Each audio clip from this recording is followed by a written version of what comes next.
Welcome back to Ozarks Fox AM. Kallie is out at Nixa Junior High School where they're looking to solve a crime. Kallie? Guys, I am live on the scene of a crime. Someone has been murdered, but it's all fictional. No worries, that is fake blood behind us. I am here with the inspiration activity today here at Nixa Junior High School. Mrs. Ferguson, how did you get this idea? Well, we've read The Outsiders for the last 2 years, and I've been following Ron Clark Academy in Atlanta, Georgia, because they do a lot of activities, hands-on activities for their kids. And I was watching some of the things that they've done, and so I got the idea, well, let's do our own crime scene so they can kind of learn about it. So I asked Officer Forgy if he would help me set up a crime scene. So we had our first crime scene last year where the kids learned about collecting evidence to go along with the death of Bob Sheldon in the book The Outsiders. If someone is unfamiliar with the book of The Outsiders, maybe just give a short recap of that. Well, it's a book about two gangs. We have the Greasers and the Socials. The Greasers are more of the lower caste. The Socials, which Soch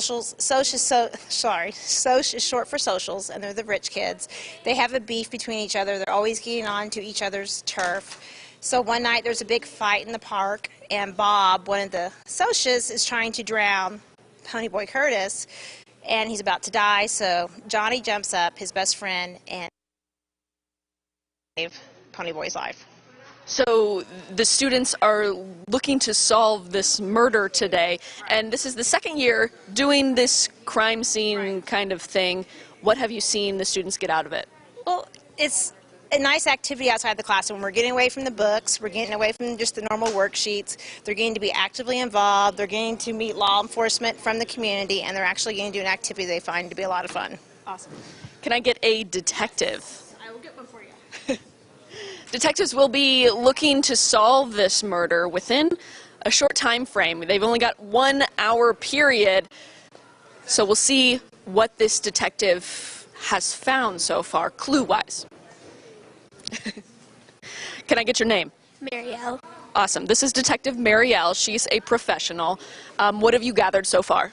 We are here investigating a person, and they have been stabbed, and that's all we can give away.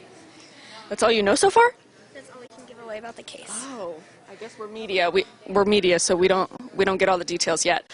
How have you gathered your evidence?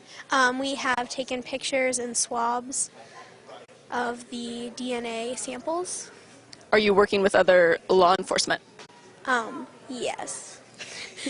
We have Officer Forgy with us and Detective Fath. Cool. You've got gloves on too. Is this a pretty bloody crime scene? Yes. Has blood. Awesome. Beyond this crime scene, what are you getting out of this today? We are trying to just relate this to other things that have happened in the past, like this one. For sure. Yes. Are you excited to do this again, maybe for other books? Yes, I am. Awesome. Thanks so much, guys. The crime scene is almost wrapped up. Back to you. You know, that's the only way I'd like to read a book is if we could then act out and do something active with it like that. You know, Kallie is like reading the book, but now you get to be involved with it. They're having so much fun. Yes. It looks like you're having fun, It Kallie. really does. Yeah. That's wonderful. I'd never heard of this before, kids doing this kind of thing. And they're learning what to do and what not to do, and that's great. Hey, Kallie, before you come back, can you figure out who the murderer is and all the clues they've investigated? Because we want to know what happens.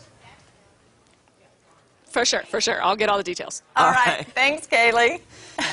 That is all. That's so much fun. But did you catch what the little gal said? She What? was like, that's all we're giving up. She knows more, but she can't tell us right now. And you know who that sounds like?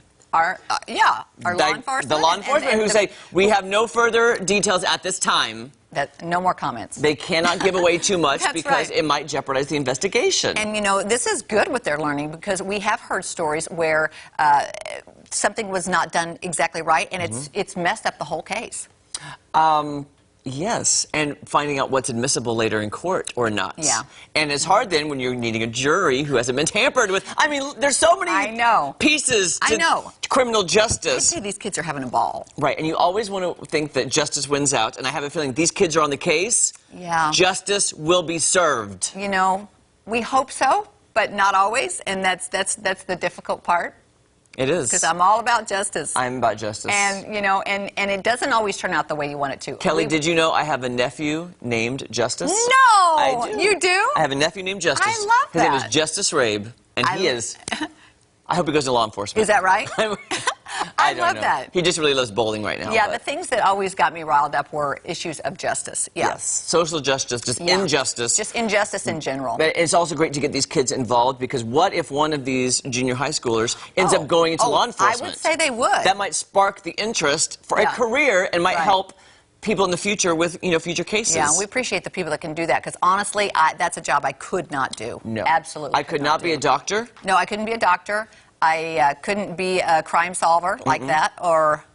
yeah, I couldn't do... Blood and guts is not my thing. You know what, Cal, I don't think my brother would mind saying, my brother, Josh, used to be a police officer in Dallas. Oh, he did? Yes, and... Wow. The stories he could tell me, I mean, he couldn't tell me everything, but the stories he would tell me, I don't know how he did it. Yeah. And he ended up eventually leaving because of the unfortunate things he would see on a day-to-day basis. Right, and it got to him. It gets to your head. These are human beings. Yeah. Just because they're officers, you know, they are humans, they have families, they need to go home to, they need to try to block that part of their day off to be with the family, and he ended up having to leave because of that, and I did not blame him one bit. No, I didn't ever know that he was. Yeah, and that's a tough area too, in the Dallas area. It is, and so we were kind of relieved as a family. I'm sure. We love our law enforcement. Don't get me wrong. And we love what they do. To do that job. But when it's your brother, it's your son, it's your husband, it's or your father, or you whatever, worry about them. You do worry about them. You're worried about them. You don't know what's going to happen. Every day is very stressful and very dangerous. In my old house here in Springfield, I lived next to a cop. I'm going to say hi to Carrie.